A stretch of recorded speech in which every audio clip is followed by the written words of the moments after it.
رسميا بن نافل يعلن عبر حسابه في تويتر انتهى مرحلته وحقبته في نادي الهلال. الأمانة بن نافل كان بالنسبة لي وبالنسبة لأغلب الهلاليين هو الرئيس الذهبي وأفضل رئيس نادي في تاريخ الهلال، بعيدا عن بن سعيد المؤسس. أكثر رئيس نادي نجح في تاريخ الهلال هو بن نافل.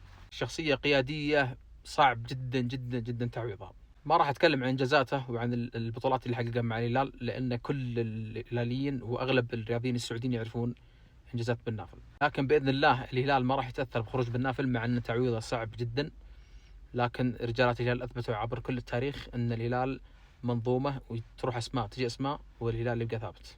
بما أن بن نافل طلع، أنا أشوف أنها فرصة للهلال يكون في إحلال للأسماء اللي موجودة في الإدارة الحالية. أتمنى يكون في استقطاب الأبرز المواهب العالمية، مثل اللي استقطب الاتحاد دومينغو سواريز، سوى نقلة نوعية جذرية في الاتحاد. أتمنى الهلال يوقع مع ماتيو أليماني يكون رئيس تنفيذي لنادي الهلال، وينقل الهلال من الليفل اللي موجود حاليا الليفل الأندية العالمية.